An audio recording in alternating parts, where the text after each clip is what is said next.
దీన్ని కూడా దీన్ని కూడా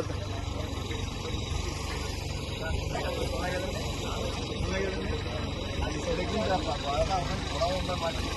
కూడా ఉంది కాలం ఉందంటే పెద్దకాలం ఉంటే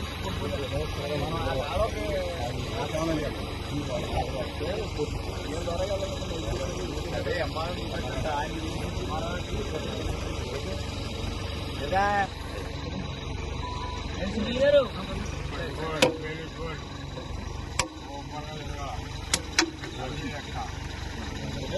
వచ్చింది బ్రహ్మాండం.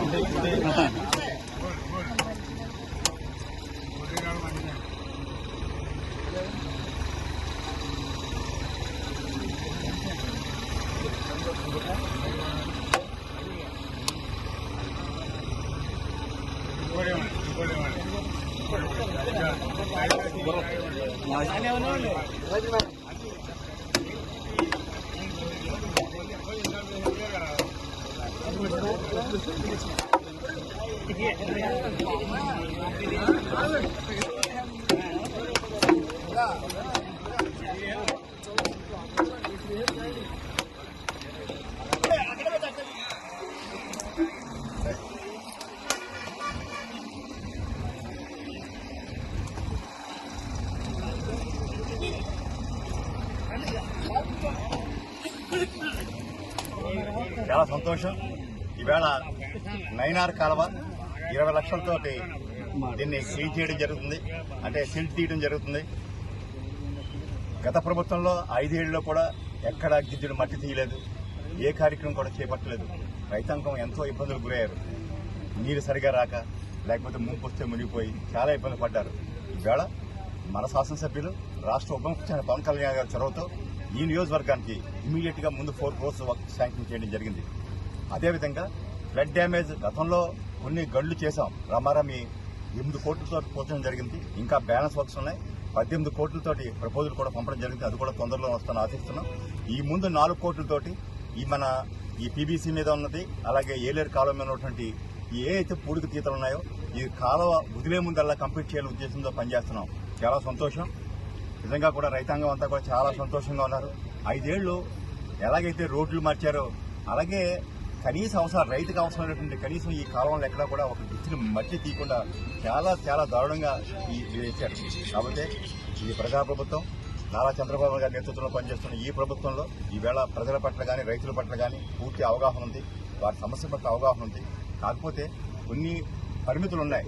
ఆయన చేసిన విధ్వంసం వల్ల ఇప్పుడిప్పుడే రాష్ట్రం కోలుకుంటుంది. అనుకున్న పనిని అన్ని కూడా అనుకున్నట్టుగా చేయడానికి కొంచెం ఫైనాన్షియల్ వెసులుబాటు తక్కువగా ఉంది. ఫైనాన్షియల్ వెసులుబాటుని బట్టి ఏ కార్యక్రమం అయితే అర్జెంటు, ఏ కార్యక్రమం అయితే రైతుకు వెసులుబాటుగా ఉంటుంది, లేకపోతే జనాలకు వెసులుబాటు అన్న కార్యక్రమాలు చేపడుతున్నాం. ఆ రకంగానే చేస్తున్నాం. మీ అందరికీ తెలుసు, ఈ రాష్ట్రంలోనే కాదు ఈ నియోజకవర్గంలో ఇప్పటి వరకు 40 కోట్లతోటి రోడ్లు నిర్మించడం జరిగింది. అదేవిధంగా ఎలక్షన్ టైంలో హామీ ఇచ్చిన విధంగా ప్రభుత్వ మన గవర్నమెంట్ ఆసుపత్రిని కూడా 100 పడకల ఆసుపత్రి శాంక్షన్ చేయడం జరిగింది. 34 కోట్లు, 56 కోట్లతో ఆర్ఓపీ శాంక్షన్ చేయడం జరిగింది. అదేవిధంగా శుద్ధగడ్డ వద్ద ఎప్పటి నుంచో ఇబ్బంది పడుతున్నటువంటి ఆ కాలనీ వాసుల నిమిత్తం 4 కోట్లతో బ్రిడ్జ్ శాంక్షన్ చేశాం. సోన్పేటలో 36 లక్షలతో పనులు ఈ వర్షాకాలం స్టార్ట్ అవ్వగానే కంప్లీట్ చేయడానికి ప్రయత్నం చేస్తున్నాం. అదేవిధంగా ప్రతి కార్యక్రమం ఈ నియోజకవర్గానికి పవన్ కళ్యాణ్ గారు శాసనసభ్యులుగాను రాష్ట్ర ముఖ్యం అవ్వడం మనందరి అదృష్టం. మీరేవైతే కోరుకున్నారో అన్ని పనులు చేస్తాం, మీరు అడగనే కూడా చేస్తామని చెబుతూ ఈవేళ ఈ రైతాంగం అంతా కూడా సహకరించాలి. ఈ పనులన్నీ కూడా మీరు దగ్గర నుండి చేయించుకోండి. మనకంతా అదేవిధంగా ముందుగా ప్రామిస్ చేసినందుకు దోడ్సంత కూడా చాలా త్వరగా పూర్తవుతుంది. 136 లక్షలు సార్, అది 3 షెడ్యూల్ నిర్మిస్తున్నాం, లెవెలింగ్ చేస్తున్నాం, బౌండరీ వాల్ నిర్మిస్తున్నాం. తప్పకుండా ఈ రైతాంగం అంతా కూడా ఉపయోగించుకో. అదేవిధంగా ఇటీవల వర్షాలు కురిసినప్పుడు టార్పాల్ కోసం ఇబ్బంది పడితే సార్కి ప్రజెంట్ చేశాం. సార్ ఇటువంటి సమస్య ఉందంటే 3వ రోజున ఇక్కడ టార్పాల్ డిస్ట్రిబ్యూట్ చేశాం. 2000 టార్పాళ్ళు ఎప్పుడు రాష్ట్రంలో లేనట్టుగా ఉచితంగా కూడా సరఫరా చేయడం జరిగింది. అందరికీ సరిపోవాలి నిజమే, కాకపోతే ఎంతో మందికి కొంతమందికి సహాయపడడానికి ఈ టార్పాలు ఉపయోగపడ్డాయని చెబుతూ తప్పకుండా రైతాంగం అంతా కూడా మీరంతా దగ్గరుండి ఈ పనులు సక్రమంగా ఎటువంటి ఇబ్బందులు లేకుండా పూర్తి చేసుకోవాల్సిందిగా కోరుతూ మరొకసారి మన శాసనసభ్యులు రాష్ట్ర ఉప ముఖ్యమంత్రి పవన్ కళ్యాణ్ గారికి మన అందరి తరఫున కూడా ధన్యవాదాలు తెలియజేస్తూ సెలవు తీసుకుంటున్నాను.